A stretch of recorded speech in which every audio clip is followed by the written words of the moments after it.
오늘 본문은 군대의 지휘관들, 그다음에 지파의 지도자들, 특히 왕궁의 관리들, 어떤 사람들이었냐면 왕실의 재산을 관리한다든지 또 다윗의 어떤 참모들, 수종자들에 대한 언급을 이제 하고 있습니다.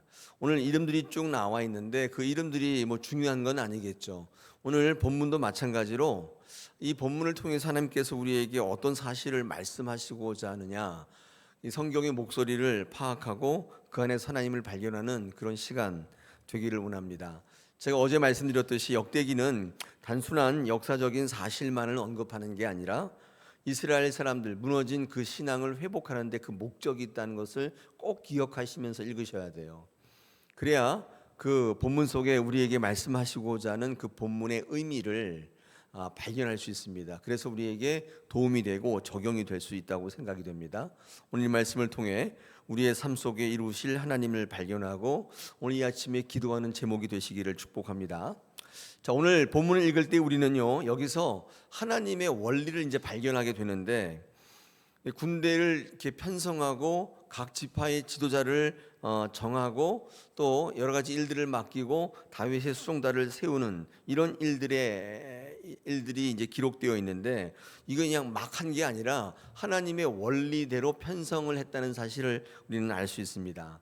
근데 그게 뭐냐면 여러분 잘 알다시피 이게 12단위의 편성 구조입니다. 12단위. 12이죠. 12지파, 24반열 이런 거죠. 이 하나님의 원리라고 볼 수가 있습니다. 이 12단위의 수적 편성은 하나님의 편성 원리라고 말할 수가 있는데, 신구약 곳곳에서 이 12단위를 기본으로 모든 것이 편성되어 있는 것을 우리는 발견하고 있죠. 우리 12를 하나님의 숫자, 신성한 숫자 이렇게 이야기하는 이유가 여기에 있습니다. 그런데 가만히 생각해 보면 이 12단위가 가장 효율적인 편성의 구조라고 볼 수는 없습니다. 왜 하나님께서 12를 이렇게 단위로 끊어서 24, 12, 24, 48 이런 식으로 단위를 끊는지는 알 수 없어요. 하나님의 생각이 거기 있으니. 여러분 뭐 어떤 거 할 때 하나님이 왜 이렇게 하는가 이거를 분석하려고 하면 하나님의 생각을 우리가 어떻게 알겠어요? 우리에게 남겨진 숙제는 순종하는 거잖아요. 근데 내 생각과 다르니까 자꾸 분석을 하잖아요. 분석을 해보면 엉뚱한 해석이 나오고 엉뚱한 이론들이 나올 수 있겠죠. 어쨌든 하나님께서는 12단위를 기본으로 모든 것들을 편성하고 계신다. 근데 이것이 가장 효율적이다 이렇게 말할 수는 없겠죠. 한 예를 오늘 우리 역대상 27장 1절에도 나와 있는데 백부장, 천부장 이런 게 나오지 않습니까? 이런 모세의 장인 이드로라는 사람이 있는데 이 사람은 이스라엘 사람이 아닙니다. 미디안 사람이에요. 겐족 속의 사람인데 이 사람이 모세를 찾아와서 보니까 너무 중구난방인 거예요. 왜냐하면 출애굽해가지고 광야로 나왔는데 뭐 장정만 60만이니까 뭐 아이들 여자까지 하면 뭐 굉장히 많았겠죠. 이 사람들을 효율적으로 광야를 이끌어서 가나안 땅에 가려고 하는데 너무 중구난방이야. 뭐 제멋대로라고요. 자기 마음대로 하고 뭐 이렇게 하고 하니까 통치가 안 되잖아요. 그래서 이드로가 제안했던 통치의 기본적 구조가 뭐냐면 50단입니다. 50단위. 50부장, 100부장, 1000부장, 50단위예요. 50단위. 아마도 가나안 족속들이 대부분이 50단위의 통치 구조를 가지고 있어요. 제가 문헌을 읽어보니까 이 통치 구조가 그렇다는 거예요. 50단위. 그러니까 이게 어쩌면 편성을 하는 구성 단위 중에서는 지금도 그러는데 굉장히 이게 효율적이라고 그래요. 그러니까 지휘할 때 군대에 가보면 중대 단위가 다 50단위로 돼 있어요. 50단위. 50명이 한 소대 분대, 그다음에 그것이 이루어져서 100명이 한 중대 이런 식으로 50단위로 되어 있거든요. 왜냐하면 지휘하고 통솔하는데 굉장히 효율적이다. 그래서 여러분 12지파, 12단위의 구성이 그렇게 효율적이라고 볼 수는 없습니다. 특히 모세 같은 사람은 장인 이드로의 조언을 받아서 크게 도움을 받았죠. 광야 40년 동안 수많은 사람들을 그 조언을 따라서 잘 이끌 수가 있었지 않았습니까? 그런데 여러분, 그 모세가 가나안 땅에서의 어떤 일들, 그다음에 가나안에 진입해서 많은 민족의 그 편성 구조를 보면 여전히 12지파 12단위를 고수하고 있는 것을 볼 수가 있습니다. 왜 그랬을까요? 모세는 효율적인 것을 경험했고 그 이후의 모든 자손들은 모세의 통치 구조들 50부장, 100부장, 1000부장 이런 것들을 따라했을 것 같은데 왜 12단위의 하나님의 편성 구조를 그대로 고수하고 있을까요? 증명됐잖아요. 광야에서 이게 얼마나 효율적인 것인가가 증명이 되었잖아요. 그런데도 왜 그것들을 붙잡지 않았을까요? 아마 내용은 이런 걸 겁니다. 이 구조를 통해서 무너진 이스라엘 백성들의 신앙을 회복시키기 위해서 아마도 에스라는 하나님의 편성 구조를 다시 한번 강조하는 거예요. 이런 거죠. 아무리 좋은 것이 있어도 모세는 이스라엘 백성들은 하나님의 방법대로 하나님의 명령대로 가겠다는 거예요. 이것이 기본적으로 모세의 생각이었고 이스라엘 백성들의 생각이었던 사실을 다시 한번 상기시켜줘요. 여러분, 우리 주변에 효율적인 게 얼마나 많이 있습니까? 딱 봤을 때 야, 이게 더 좋다, 그런 게 얼마나 많이 있어요. 하나님의 방법대로 하나님의 말씀대로 하기에는 좀 시대에 뒤처지고 이거 아닌 것 같은데 그런 게 굉장히 많이 있지 않습니까? 그런데도 불구하고 우리는 하나님의 방법대로 하나님의 약속대로 하나님의 명령대로 가겠다는 것입니다. 오늘 우리 27장 초반에 나와 있는 군대 배열은 다 12단위로 구성되어 있어요. 12지파의 12 지도자의 또 24,000명의 이렇게 다 구성이 되어 있어요. 우리가 성경을 읽을 때 하나님의 기본적 원리, 하나님은 도대체 어떤 원리를 갖고 계시는가, 그 하나님을 오늘 이 시간에 발견하면 참 좋겠습니다. 여러분, 다윗도 마찬가지입니다. 오늘 23절, 24절을 보시면 거기에 여러 가지 이야기 나타나 있는데 뭐라고 되어 있냐면 다윗이 인구 조사를 하지 않았던 이유가 나타나 있어요. 이건 다윗은 인구 조사를 하지 않았던 왕으로 굉장히 유명하지 않습니까? 여러분, 그런데 생각해 보세요. 나라를 통치하려면, 전쟁하려면 인구 조사는 필수적이에요.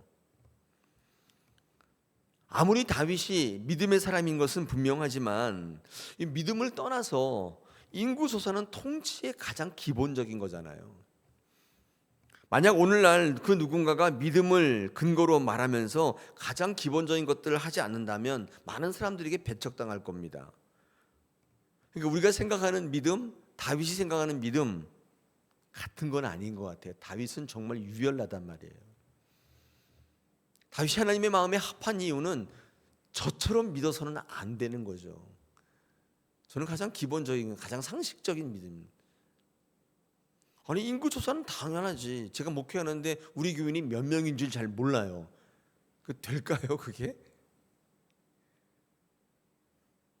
여러분, 그런데 왜 인구조사를 하지 않았습니까? 23절 하반절에 나와 있어요. 뭐라고 되어 있냐면 하나님께서 이스라엘 사람을 하늘의 별같이 많게 하시겠다는 하나님의 그 약속을 신뢰했기 때문이에요. 그 다윗은 효율성보다도 자신의 경험보다도 하나님을 더욱 신뢰했던 사람이었던 것이죠. 이 사실을 이스라엘 백성들에게 알려주고 싶었던 거예요. 에스라가. 너희가 하나님이 버렸기 때문이 아니라 쫄딱 망해서 바벨론으로 포로로 끌려간 거는 하나님 신뢰하지 않았기 때문입니다. 지금도 자꾸 좋은 거 기웃거리고 이게 효율적이다, 이게 가성비다, 세상의 말에 현혹되어서 하나님의 기준을 내려놓고 자꾸 글로 가려고 하는데 이스라엘 백성들이요, 그러지 말고 모세처럼 다윗처럼 하나님의 기준을 가지고 원리를 가지고 가보면 어떻겠냐는 거예요. 하나님은 너희의 숫자를 무별처럼 많게 하시겠다고 아브라함에게 약속했다는 거야.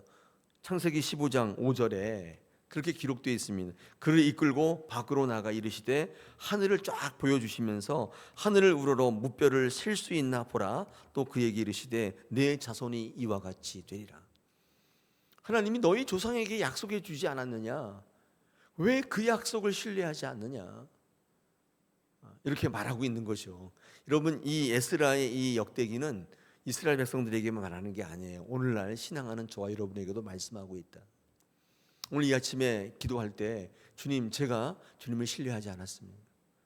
세상의 그럴듯한 목소리, 그럴듯한 논리, 그런 걸 더 바라보고 신앙해서 하나님의 방법대로 뜻대로 신앙하는 많은 사람들을 오히려 정죄하고 배척하고, 저게 효율적이냐? 저게 가성비적이냐? 저게 논리적이냐? 이렇게 생각했던 저를 회개합니다. 저는 오늘 아침에 회개할 건, 오늘 제가 시찰회에 갈 건데 어제 수많은 문서를 받아봤는데 그런 생각이 들더라고요. 야, 이게 맞나? 그런 생각들이 드는데 모르겠습니다. 신앙은 늘 강조하지만 하나님께로 가는 겁니다. 여러분께로 가는 게 아니에요. 오늘날 많은 분들이 나를 이롭게 하려고 자꾸 신앙하는 그 고등 종교가 나타내는 그런 샤머니즘이에요. 샤머니즘은 자기를 향해 가는 거거든요. 신을 이용해서 자기에게로 가는 거예요. 우리는 하나님께로 가고자 하는 것입니다.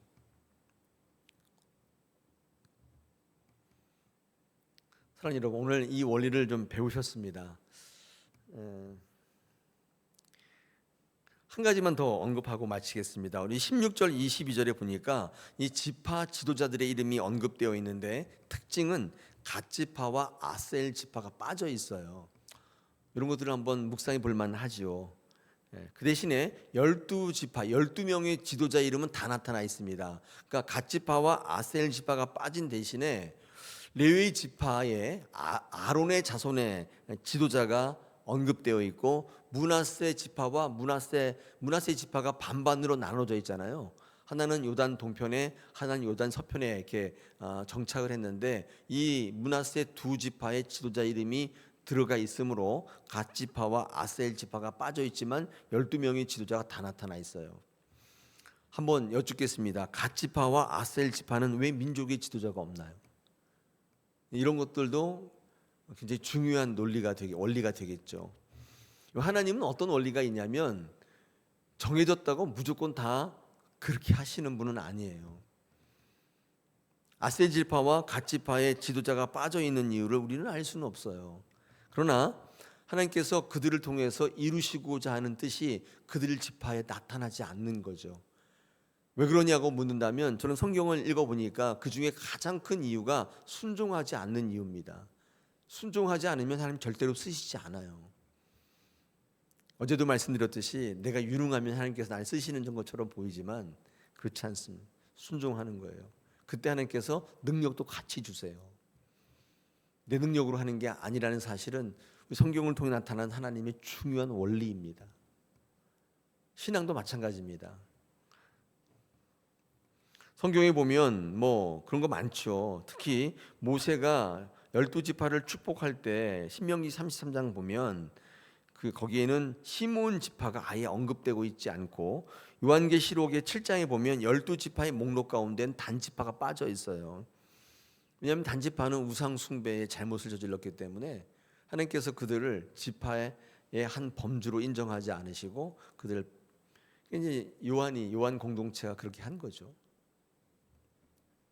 사랑하는 여러분, 오늘도 우리 새벽 기도 하시는데 이 자리에 나오셔서 더 좋은 거, 더 많은 걸 주세요. 내 것을 지켜주세요. 이것도 중요한 기도의 제목인데, 오늘 말씀을 통해서 여러분에게 기도의 제목을 드리지 않습니까?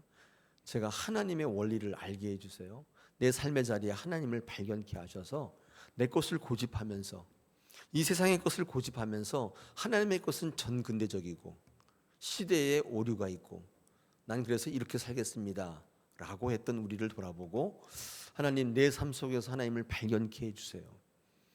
하나님의 명령대로, 하나님의 원리대로 살았던 모세, 다윗처럼 저도 부족하지만 하나님께 쓰임받는 귀한 인생 되게 해주세요. 이 땅에 태어나서 편하게 살다가, 내 원대로 살다가 그렇게 아무 의미 없이 쓰러져가는 인생 되지 않게 하시고 쓰임받게 해주세요. 하나님의 나라에 영광 돌리고 도움이 되는 귀한 인생 되게 해주세요. 이렇게 한번 기도해 보시면 어떻습니까? 하나님께서 여러분의 인생을 높이 드실 줄 믿습니다. 여러분의 가정을 드시고 여러분의 자녀를 길하게 쓰실 줄로 믿습니다. 그런 귀한 가정, 우리 교회에 되시기를 축복합니다.